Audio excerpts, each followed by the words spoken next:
Hoje, no Evangelho, ouviremos o desfecho do discurso sobre o Evangelho de São João, no capítulo 6, porque Jesus, no capítulo 6, fala da Eucaristia e da realidade da Eucaristia. Porque, às vezes, a gente pensa em Eucaristia de um modo inadequado, achando que é um símbolo que a gente vem, recebe, é um pedaço de pão, um pouco de vinho, é um símbolo da presença de Cristo. E a gente esquece que Jesus, no capítulo 6 diz, não, é meu corpo, é meu sangue. E uma vez uma pessoa perguntou, né, olha, mas é verdade que a gente come o corpo de Cristo? É, isso mesmo. Não se trata de um símbolo, é realidade. Transubstanciação do corpo e sangue de Cristo. E Jesus vai falando isso claramente, ou seja, a necessidade de vivermos claramente a Eucaristia como uma realidade, não como símbolo.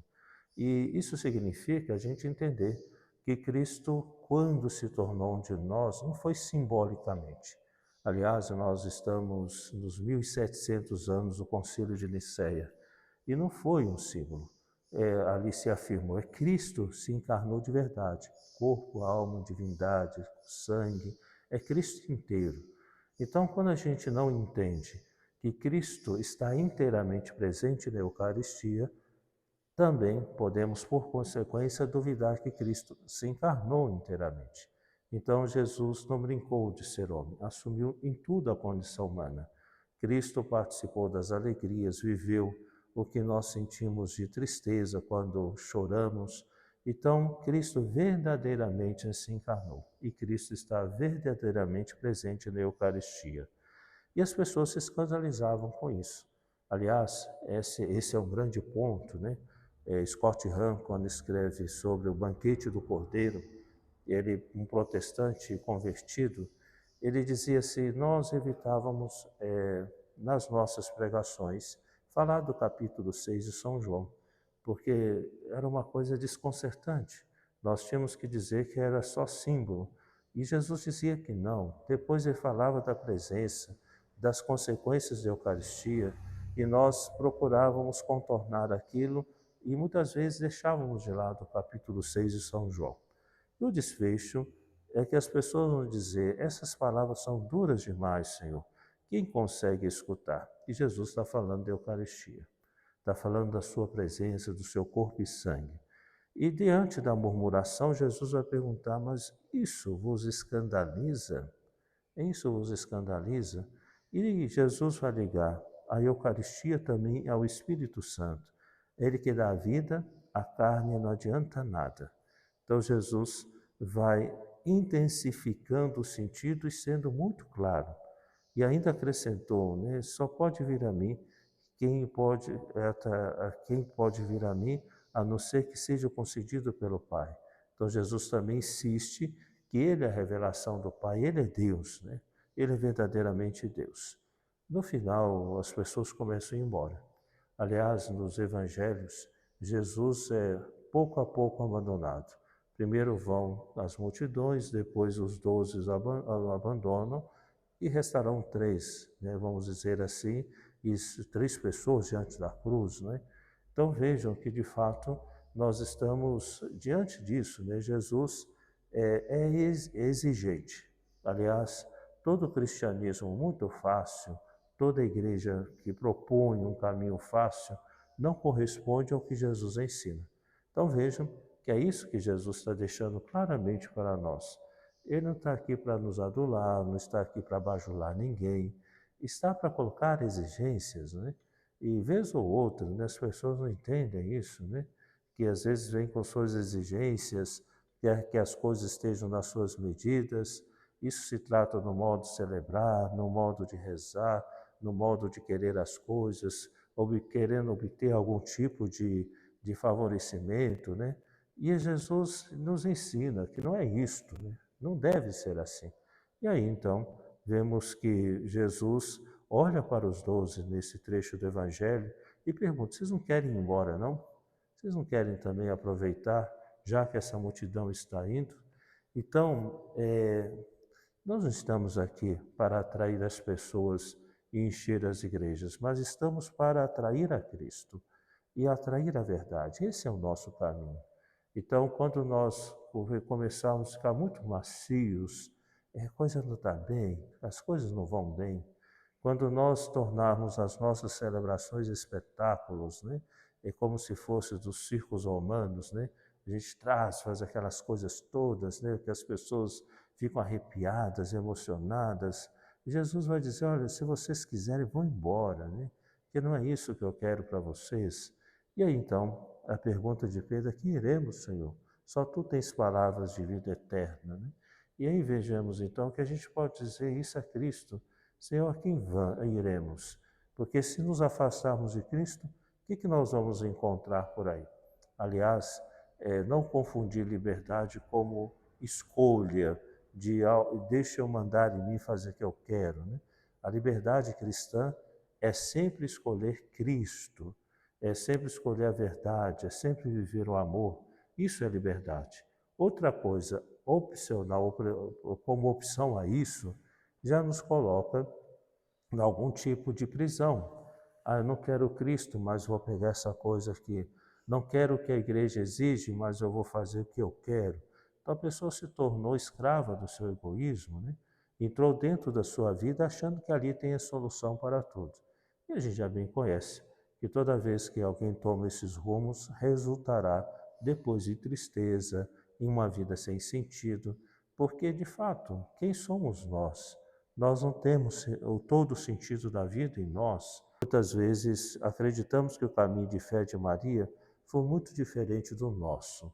E também pensa-se que Maria foi preservada das dificuldades, dúvidas e incerteza, das mesmas que nós, eu e você, sofremos. A palavra de Deus, no entanto, nos sugere que Maria é um modelo completo de vida cristã, modelo de virtude, de verdadeira caridade, plena obediência e modelo de vocação. Então, Maria vive as nossas vicissitudes. A vocação progressiva de Maria, pouco a pouco, Maria foi encontrando o seu caminho. Então, não se reduz a um simples momento resolutivo, que a gente pensa que Maria diz, faça-se em mim segundo a tua vontade, e ali ficou resolvido. Não. Maria precisou ir caminhando no entendimento e completa e manifesta por graus sucessivos no caminho da vida. Então, nossa mãe teve que ir também entendendo a vontade de Deus. A vocação de Maria à maternidade divina aparece na Anunciação e é só o primeiro passo. Então, naquele momento que o anjo diz a ela, faça-se, também foi o primeiro passo da vocação de Maria, que vai ganhando amplitude, vai crescendo, à medida que ela vai vivendo a vontade de Deus. Na Assunção, Maria assume o papel de corredentora. Portanto, muito além do humilde serviço ao ministério da encarnação, Maria também assume aquela que vai estar ao lado de Deus, com seu exemplo, sua intercessão, também nos mostrando o caminho da salvação. Esse espaço não é o primeiro na chamada que Deus fez a Maria, porque Maria se cumpre aquilo que está no Antigo Testamento, né? Maria prepara a vida para a vida como cheia de graça, como filha de Sião. Então, assim, Nossa Senhora, ela é uma mulher de fé, porque ela cultiva toda a história do povo de Deus no seu coração, que viveu a vontade de Deus. Então, assim, nós vemos que toda vocação nasce da promessa da misericórdia de Deus e se torna também uma história de salvação, a qual todos podemos oferecer nossa colaboração. O que é ser uma pessoa chamada e entendida? E entender a vocação. É quando alguém diz, sim, Senhor, estou aqui, e participar da história da salvação, ajudando as pessoas a encontrar o caminho dos céus, ajudar as pessoas a compreender a vontade de Deus. Maria é também aquela que profetiza, né? Então, o primeiro passo é a maternidade, né? Ela entendeu que seria a mãe de Deus. Mas depois, com as palavras do anjo, ela se perturba, né? Ela descobre que não contenta ter uma mãe para o seu filho, mas pretende dela outros humildes serviços. Então, Nossa Senhora, quando ouve, né, aquela que o anjo dizia a ela já entende de consequência. Maria se torna aquela viandante, Aliás, né, a gente canta isso muito bonito, né? Maria, Mãe dos caminhantes, ensina-nos a caminhar, porque ela é convidada a levar a palavra de Deus a outros. Naquele instante que o anjo se dirige a ela, sua prima está grávida. E Maria sai com São José, né, pelas montanhas, para visitar sua prima Isabel. Ela se torna, portanto, aquela que leva a palavra de Deus, que leva Cristo com ela, que anuncia Cristo. Maria, então, entende sua vocação de profetisa, aquela que profetiza e sempre mais serva. O episódio da visitação manifesta como na vida de Maria a vocação se enriquece de significados e novos deveres. Pensemos sempre assim. Às vezes a gente quer que Deus nos chama de forma muito específica e bem delimitado. Então, tudo que for a mais, a gente começa a entender como incômodo e não esperado, né? Quando alguém se dispõe generosamente a servir a Deus, nas várias circunstâncias da vida, tem que estar preparado para isso.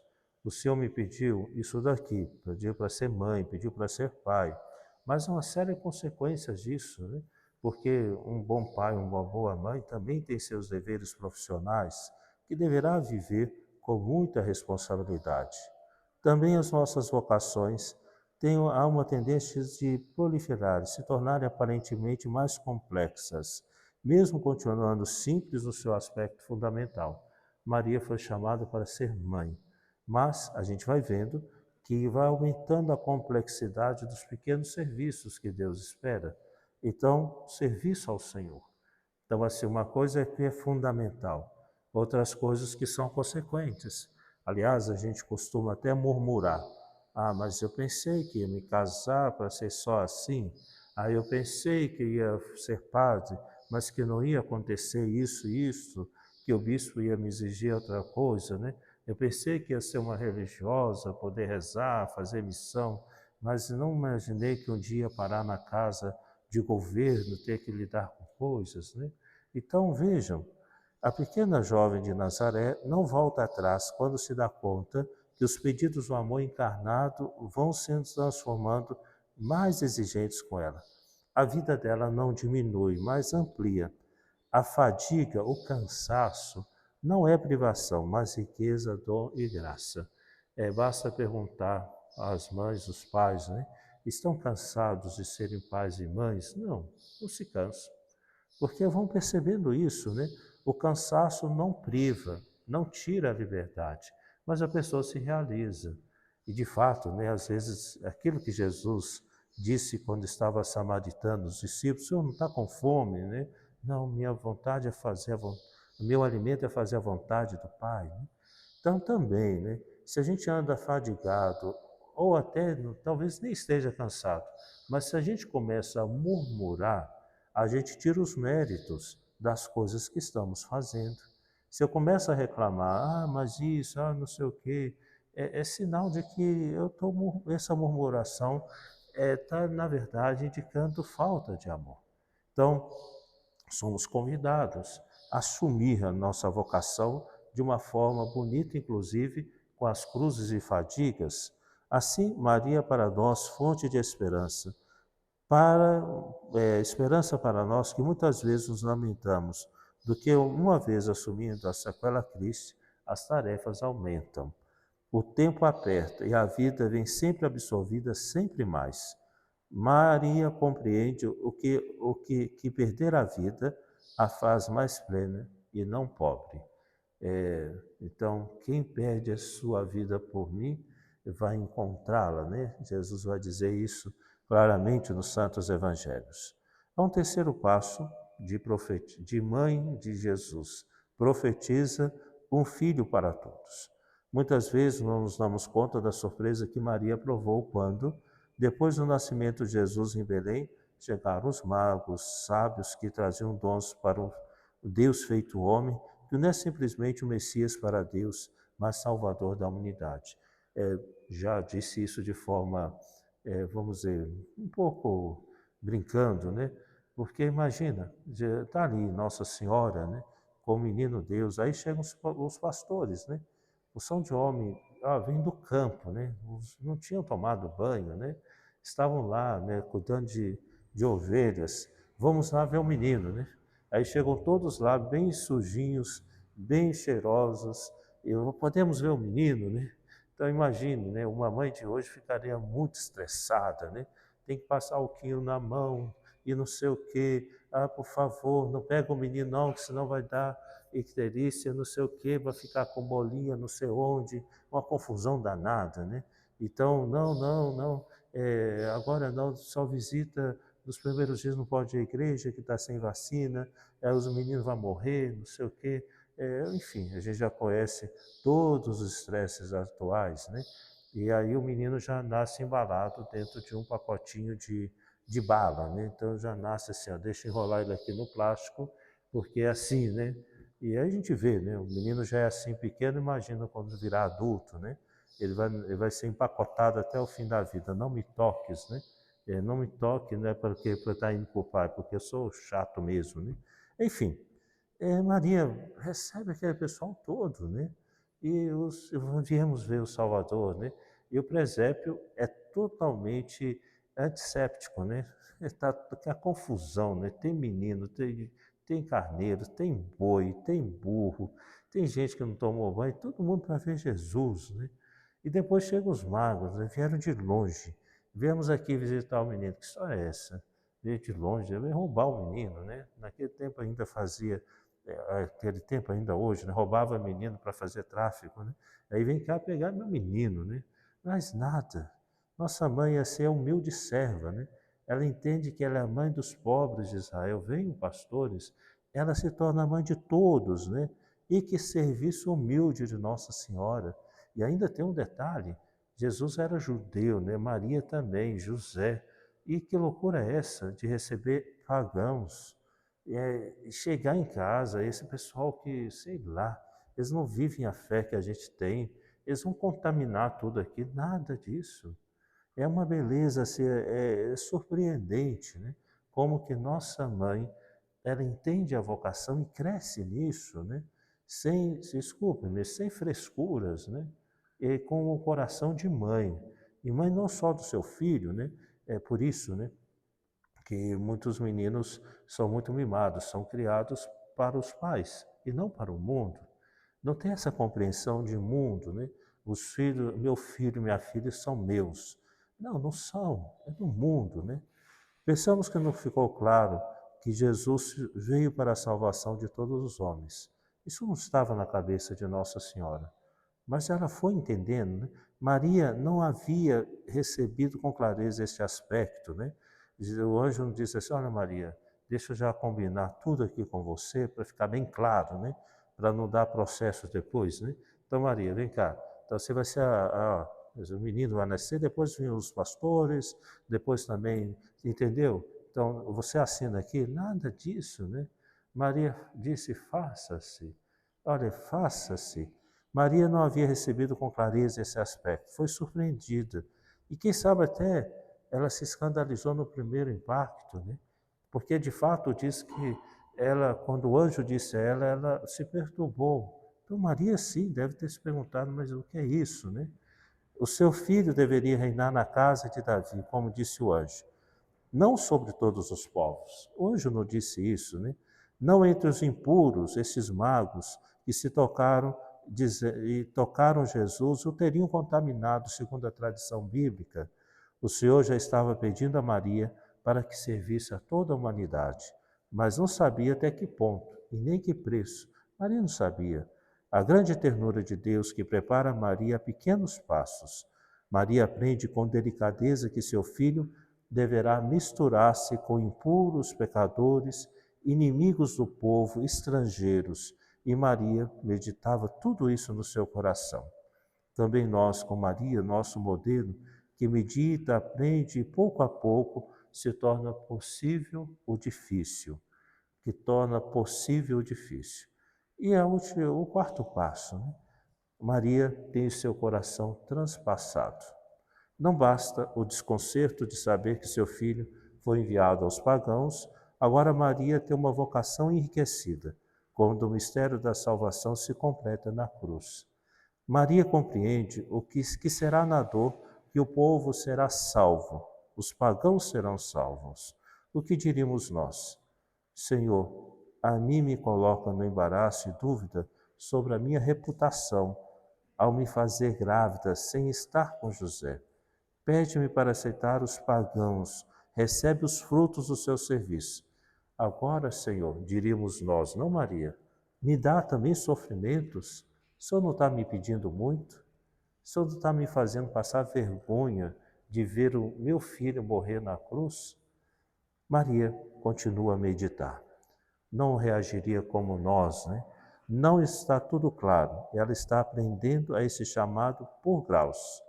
Por isso, Maria modelo, porque também nas nossas vocações a profecia das provas que virão, não para assustar, mas para iniciar a preparação que nos fará capazes de seguir o caminho modelados à vontade de Deus e guiados pela graça do Espírito Santo. Quando Jesus disse, é possível afastar de mim esse cálice. Quantos de nós dissemos só até essa parte? Afasta, afasta, afasta. Nunca diremos, mas faça segundo a tua vontade. Devemos ter a coragem de dizer isso, né? O Espírito Santo da Anunciação ilumina a cruz no coração de Maria. Então vejam, quantos sofrimentos Maria não passou. Mas também lembremos da fuga para o Egito, o desaparecimento de Jesus, depois reencontrado, né? A itinerância da pregação do seu filho. Jesus não parava em casa, né? Aliás, né? É muito comum na Itália os jovens são chamados de mamones, homens velhos que não saem de casa, né? E que a mãe é que manda neles, né? São homens imaturos que vivem para as suas mães, né? E olha que tem mãe que faz isso, né? Quer que os filhos vivam para si, né? Sobretudo os homens, né? Que é o terrível. E assim, às vezes, não aceita que o filho vai se casar, que vai trabalhar. Maria não, ela sabe que Jesus tem que caminhar. Nas bodas, quanto que é bela a presença de Maria, né? A vocação sempre aumenta a responsabilidade. Mais pessoas passam a depender da nossa adesão ao projeto de Deus. Um peso? Não, uma graça maior. Consciência de não desistir por perceberem que somos filhos de Deus. Estamos, então, vivendo esse tempo tão bonito da Páscoa do Senhor. E numa outra meditação falaremos mais aprofundadamente sobre isso. Mas como que Nossa Senhora participa também desta graça? Ela cuida dos apóstolos, cuida dos discípulos, recebe o Espírito Santo. Ela já havia recebido, porque o Espírito agiu nela e ela ficou grávida de Jesus, né? Mas aqui também, né, ela se une à presença do Espírito como aquela que profetiza, evangeliza e sai pelo mundo. Vamos então perceber isso, né? Maria viveu radicalmente a dependência do Cio de São José, da casa de São João, e no final das contas Maria sempre dependeu também das pessoas, porque às vezes a gente pensa que a vocação é minha e que eu vou tocar do meu jeito. Maria ainda nos mostra isso, né? Quando ela respondeu sim, ela dependeu de São José. Não foi só ela, né? Infelizmente, a gente tem que rezar, mas algumas vocações sacerdotais, né? Às vezes o rapaz acha que é direito dele. Eu vim aqui, quero ser padre e você tem que resolver para mim, né? Não é assim, né? Depende da igreja. A vocação é com a igreja, é da igreja e com a igreja. Não é minha, né? Não é minha. Aliás, casados, a vocação não são de vocês, né? É com a igreja e da igreja, né? Então vejam, esse é um aspecto bonito, né? Maria dependeu de São José e no final da vida ainda dependeu de São João. Eis aí a tua mãe, né? E aí São João levou ela para casa, né? Então, também isso, né?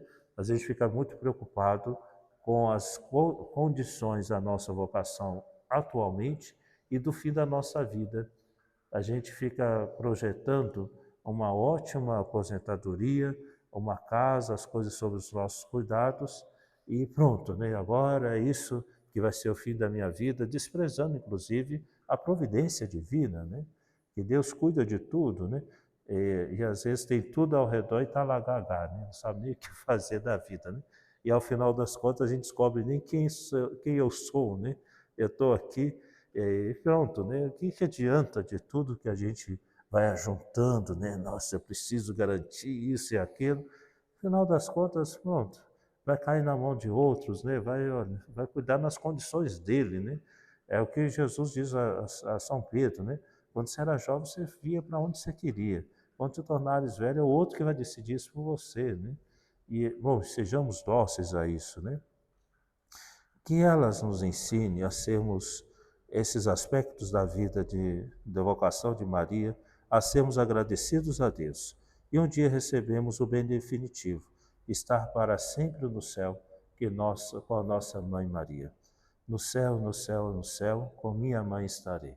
Que Deus nos dê essa graça, então, de entendermos a nossa vocação. Aqui fui chamado, Senhor, a primordial. Agora, as consequências, sejamos dóceis, sejamos generosos, não tenhamos medo, porque tudo que o Senhor pedir de nós, Ele é para enriquecer a nossa vida e também transformar o mundo.